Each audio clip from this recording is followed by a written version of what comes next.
नमस्कार दोस्तों, स्वागत है आपका स्टेनो गुरुजी यूट्यूब चैनल। दोस्तों आज की वीडियो में हम लोग प्रैक्टिस करेंगे विधानसभा रिपोर्टर के लिए स्किल टेस्ट के या डिक्टेशन का यहाँ पे प्रैक्टिस करेंगे, जो कि 140 शब्द प्रति मिनट की स्पीड से होगा और पूरे 10 मिनट का डिक्टेशन होगा। और ये मैटर दोस्तों आपके लोकसभा रिपोर्टर में बोला गया मैटर है, तो सभी लोग इसको प्रैक्टिस करेंगे। डिक्टेशन लिखना है, उसको रीडिंग करना है 10 मिनट, उसके बाद ट्रांसक्राइब करना है और ट्रांसक्रिप्शन को आपको ऑडियो से मिलाना है। ठीक है, वीडियो पसंद आए तो वीडियो को लाइक कर देना, चैनल पर पहली बार आए तो सब्सक्राइब करके नोटिफिकेशन बेल ऑन रखना, जिससे इंपॉर्टेंट वीडियो आपसे मिस ना हो। इसके अलावा दोस्तों अगर आप डेली डिक्टेशन चाहते हैं तो आप चाहें तो चैनल का मेंबरशिप ले सकते हैं, हमारे पेड ग्रुप को ज्वाइन कर सकते हैं।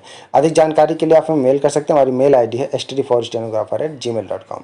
तो ज़्यादा समय न लेते हुए चलिए स्टार्ट करते हैं। चैनल को सब्सक्राइब करके अपना बहुमूल्य सुझाव में कमेंट बॉक्स में जरूर देना, ताकि आने वाली वीडियो में हम और बेहतर कर पाएँ। चलिए शुरू। रेडी, 5 सेकेंड टेस्ट डिक्टेशन है, सभी लोग प्रैक्टिस करेंगे। 140 शब्द प्रति मिनट की स्पीड से है। स्टार्ट। माननीय अध्यक्ष महोदय, आपने मुझे बोलने का मौका दिया, इसके लिए मैं आपका आभार प्रकट करना चाहता हूँ। कभी धर्म के नाम पर, कभी भाषा के नाम पर लोग एक दूसरे से लड़ने की कोशिश करते हैं। वे यह चीज़ भूल जाते हैं कि आखिर क्या वजह है कि वे आपस में लड़ रहे हैं।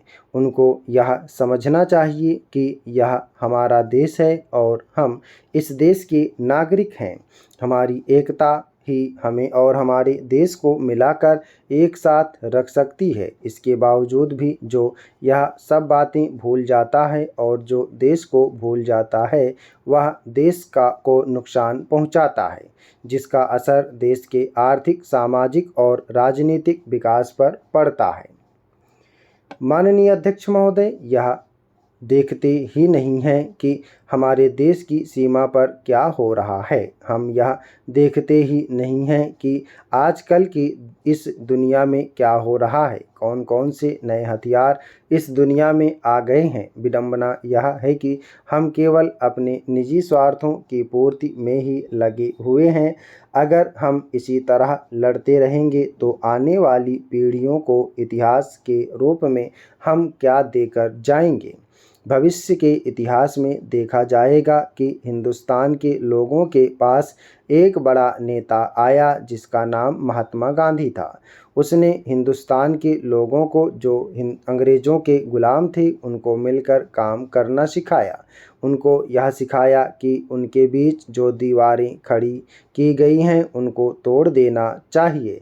जो अनुसूचित जाति और अनुसूचित जनजाति के लोग थे, उनको ऊंचा दर्जा देने की कोशिश की गई, क्योंकि महात्मा गांधी का यह लक्ष्य था कि भारत के सब लोग, चाहे उनका धर्म कोई भी हो, चाहे उनकी जाति कोई भी हो, वे सभी स्वतंत्र हैं। माननीय अध्यक्ष महोदय, हमारे देश में स्वतंत्रता आई और हम लोग आज़ाद हुए। आखिर यह आज़ादी किसके लिए आई? पंचवर्षीय योजना देश की तरक्की और खुशहाली के लिए बनाई जाती है। हमारे देश को आगे ले जाने के लिए देश के सभी नागरिक समान रूप से मेहनत कर रहे हैं।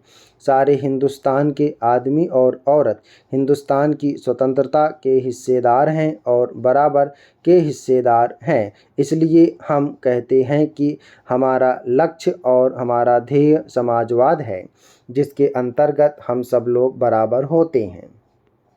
माननीय अध्यक्ष महोदय, इन्हीं शब्दों के साथ मैं अपनी बात समाप्त करता हूं और इस बात का धन्यवाद देता हूं कि आपने मुझे इस सदन में बोलने का मौका दिया, आपने मुझे बोलने का अवसर दिया। इसके लिए मैं विशेष रूप से आपका आभार प्रकट करना चाहता हूं। 10वीं पंचवर्षीय योजना पर विचार करते समय सदन के दोनों पक्षों के सदस्यों ने जो महत्वपूर्ण प्रश्न उठाए हैं, उन पर विचार किया जाना बहुत आवश्यक है। महोदय, 9वीं पंचवर्षीय योजना का अब अंतिम वर्ष चल रहा है और इस योजना के अंदर जो चीज़ें कही गई हैं, ऐसा लगता है कि उसके अंदर परिवर्तन करना कठिन है और उसे बदला भी नहीं जा सकता। माननीय अध्यक्ष महोदय, कुछ चीज़ें ज़रूर की जा सकती हैं। उनके अंदर आज भी कुल कितना खर्च है यह तय नहीं किया गया है और केवल कटौती को ही निश्चित किया गया है। शुरू में मैं यह कहना चाहता हूं कि यहाँ पर कुछ सदस्यों ने जो यह प्रश्न उठाया था कि इस पंचवर्षीय योजना का संबंध सरकारी पक्षों को लेकर भी है, और इनके अंदर बहुत सारी कमियां हैं और कुछ अन्य कमियां भी हैं जिनके ऊपर मैं यहाँ कुछ दोषारोपण नहीं करना चाहता हूँ। मैं यह भी चाहता हूँ कि इस तरह के प्रश्न ना उठाए जाएं तो बहुत अच्छी बात है। यह योजना सरकार ने बनाई है, यह योजना पहले मंत्रिमंडल ने बनाई और उसे स्वीकार करने के बाद इसमें कुछ कमियां भी रह गई हैं, तो फिर यह कमी रह जाने का दोष किसके ऊपर है? मैं समझता हूं कि सदन के सभी सदस्य इस बात को अच्छी तरह से जानते होंगे। महोदय, बहुत से लोगों ने दिल्ली के प्रश्न उठाए। दिल्ली के साथ होने वाले अन्याय के बारे में यहाँ कई माननीय सदस्यों ने बोला है। इस सदन में बैठे हुए सभी माननीय लोगों ने उनकी बातों को गौर से सुना भी है।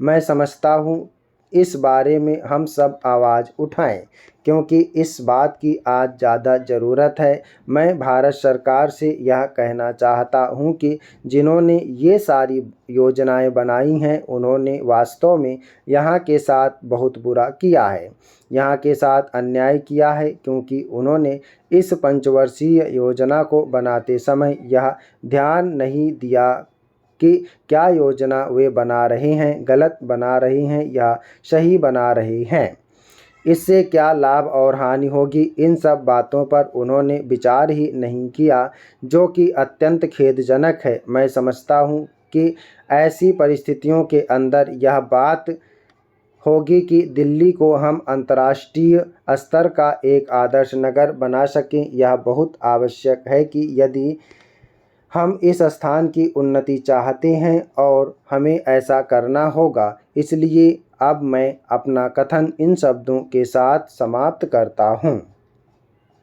माननीय अध्यक्ष महोदय, आपने मुझे 10वीं पंचवर्षीय योजना पर बोलने का अवसर दिया, इसके लिए मैं आपका आभारी हूँ। आपने मुझे बोलने के लिए कम समय दिया, इसके लिए मैं आपका विशेष रूप से आभारी हूँ और धन्यवाद प्रस्तुत करता हूँ। मुझे अभी कुछ पूर्व के कुछ माननीय सदस्यों के द्वारा इस आरोप के बारे में पता चला कि हम 10वीं पंचवर्षीय योजना पर विश्वास नहीं रखते हैं। उन्होंने तो यह भी कहा कि हमारे चुनाव घोषणा पत्र में भी उनको इस बारे में कुछ भी नज़र नहीं आया था। मैं इस बारे में यह निवेदन करना चाहूँगा कि उन्होंने कोई दूसरा घोषणा पत्र देखा था, गलत घोषणा पत्र पढ़ा था और उसी को हमारा घोषणा पत्र समझ बैठे थे। लेकिन मैं यह भी कहना चाहता हूँ कि हमारा घोषणा पत्र इस समय मेरे पास है। इस घोषणा पत्र में हमारी योजना के बारे में स्पष्ट रूप से कहा गया है कि हम योजना पर विश्वास रखते हैं, लेकिन ऐसी योजना पर विश्वास नहीं रखते जो जनता के दुखों को दूर नहीं कर सकती है या जो जनता के कष्टों को दूर नहीं कर सकती है। आज तक जितनी भी योजनाएं बनाई गई हैं, जिन्हें हम प्रथम पंचवर्षीय योजना, दूसरी पंचवर्षीय योजना, तीसरी पंचवर्षीय योजना और 10वीं पंचवर्षीय योजना आदि कहते हैं, और उन पंचवर्षीय योजनाओं में हमने जो कुछ निर्धारित किया था, उनसे हम जनता के दुखों को दूर नहीं कर सके और जनता के कष्ट दूर नहीं कर पाए। इन योजनाओं के परिणाम भी इस समय हमारे सामने हैं। बड़े बड़े अनुभवी लोग आज यहाँ इस सदन में बैठे हुए हैं। उन्होंने इन सारी पंचवर्षीय योजनाएं बनाई, लेकिन ये पंचवर्षीय योजनाएं ठीक प्रकार से क्रियान्वित नहीं की जा सकी। उन पंचवर्षीय योजनाओं में काफ़ी दोष थे, जिसके कारण ये योजनाएं लोगों के दुखों को दूर नहीं कर सकी और हमारे लोग दुखी ही रहे और वे आज भी दुखी ही हैं। माननीय अध्यक्ष महोदय, आज इस सदन में मैं यह कहना चाहता हूं कि जो हमारी वार्षिक पंचवर्षीय योजना थी, उसका क्या परिणाम निकला। उसका परिणाम यही निकला कि हमें रुपए का मूल्य कम करना पड़ा। जो पंचवर्षीय योजनाएं होती हैं वे राष्ट्र धन को ऊंचा करने के लिए बनाई जाती हैं, लेकिन हमारे सामने उन सब के आंकड़े हैं और उन सब का परिणाम हमारे सामने है। हमने अब तक 9 पंचवर्षीय योजनाएं क्रियान्वित की हैं, लेकिन हमारी प्रति व्यक्ति आय में और जीवन स्तर में सुधार अभी तक नहीं हो सका है और ना ही कोई वृद्धि हुई है। यह बहुत दुख की बात है।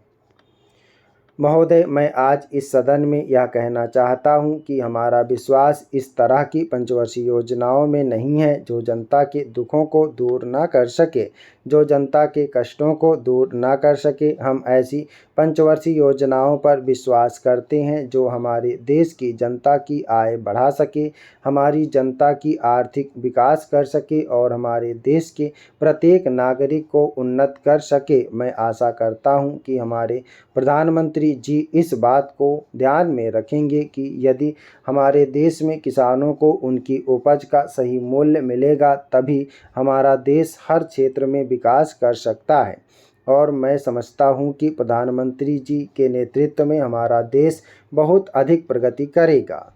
अध्यक्ष महोदय, इन शब्दों के साथ मैं अपनी बात समाप्त करता हूं। स्टॉप। धन्यवाद। ओके दोस्तों, आप लोग इसको प्रैक्टिस है, सभी लोग मैटर को प्रैक्टिस और ट्रांसक्राइब करेंगे। ठीक है, इसको डिक्टेशन को आपको लिखना है और ज़्यादा से ज़्यादा आपको वाक्यांशों का प्रयोग करना है, शब्द चिन्हों का प्रयोग करना है। ठीक है, बहुत ज़्यादा शब्द एक साथ मत समेट दीजिएगा ताकि लिखने के बाद पढ़ने में ना आए। ठीक है, तो वही शब्द लिखिएगा जो आप आसानी से पढ़ भी सकें और लिख भी सकें। डिक्टेशन को सुनना है, सीधे लिखना है, 140 शब्द प्रति मिनट की स्पीड से है। ठीक है, और लिखने के बाद मैटर को ट्रांसक्राइब करना है और ट्रांसक्राइब करने के बाद इसको ऑडियो से मिलाना। ठीक है, अगर एक दो जगह जो हमारी PDF के हिसाब से त्रुटि है तो वो आपको ऑडियो में सही दिखेगा। तो जो ऑडियो में बोला गया है उसी से आपको मिलाना है। ठीक है, 140 शब्द प्रति मिनट की स्पीड से है। आई होप कि वीडियो आपको पसंद आया होगा। तो मिलते हैं नेक्स्ट वीडियो में नई जानकारी के साथ। तब तक के लिए थैंक्स फॉर वॉचिंग। जय हिंद, जय भारत। उम्मीद है कि दोस्तों वीडियो आपको पसंद आया होगा, तो वीडियो को लाइक कर देना और अगर अभी तक आपने हमारे चैनल को सब्सक्राइब नहीं किया तो प्लीज़ सब्सक्राइब करके नोटिफिकेशन बेल ऑन करना। और दोस्तों, अगर आप डेली डिक्टेशन चाहते हैं तो आप चाहें तो चैनल का मेंबरशिप ले सकते हैं या हमारे पेड ग्रुप को ज्वाइन कर सकते हैं। अधिक जानकारी के लिए आप हमें मेल कर सकते हैं। हमारी मेल ID है studyforstenographer@gmail.com। अपना बहुमूल्य सुझाव में कमेंट बॉक्स में जरूर देना। वीडियो को पूरा देखने के लिए बहुत बहुत धन्यवाद। Thanks for watching. जय हिंद, जय भारत।